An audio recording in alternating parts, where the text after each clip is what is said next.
దేవునికి స్తోత్రం. ప్రియమైన వారలారా, రక్షకుడును ప్రభు అయిన యేసుక్రీస్తు వారి నామములో మీకు శుభములు వందనాలు తెలియజేస్తూ ఉన్నాం.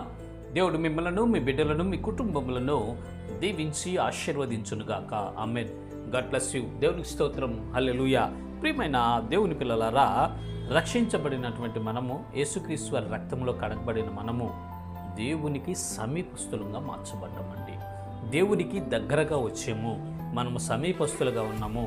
దేవునితో అంటుకట్టబడి ఉన్నాము. మునుపు మనము దేవునికి దూరంగా ఉన్నాము. మునుపు దూరస్తులుగా ఉన్న మనము యేసుక్రీస్తు వలన, ఆయన రక్తం వలన దేవునికి సమీపస్తులుగా మార్చబడ్డాము.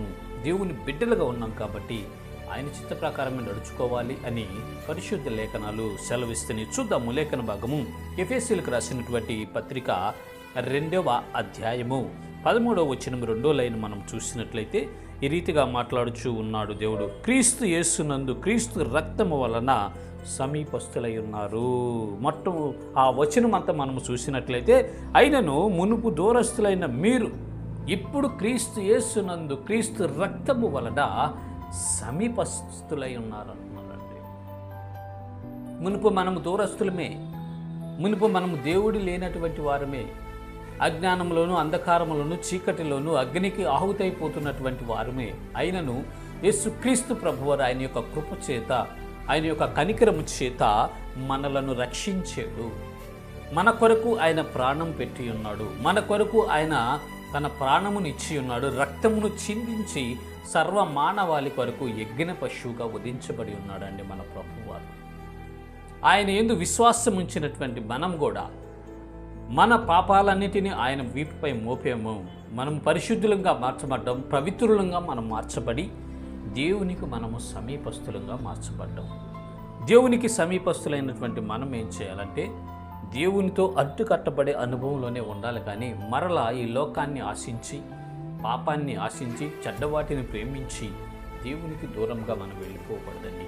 ఇప్పుడు సమీపస్తులమైనటువంటి మనము యేసుక్రీస్తునందు, యేసుక్రీస్తు వారి రక్తము వలన మనము సమీపస్తులమయ్యాం దేవునికి. ఈ సమీపాన్ని మనము అన్యోన్య సహవాసంతో మనం ముందుకు నడవాలే కానీ మరలా లోకాన్ని ఆశించి, లోకాన్ని స్నేహించి, శరీర కార్యాలను హేతు చేసుకొని మనము దూరం వెళ్ళిపోతే నరకానికి వెళ్ళిపోతాం, అగ్నిగుండానికి ఆహుతైపోతాం. ప్రియులారా, దయచేసి గమనించండి.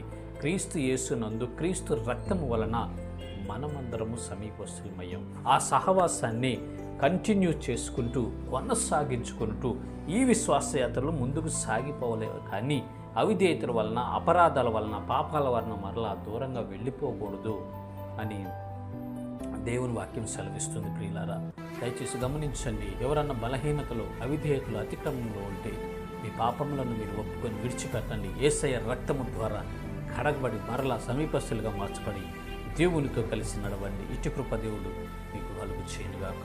ఆమేన్. God bless you. దేవుని స్తోత్రం. హల్లెలూయా. Praise the lord.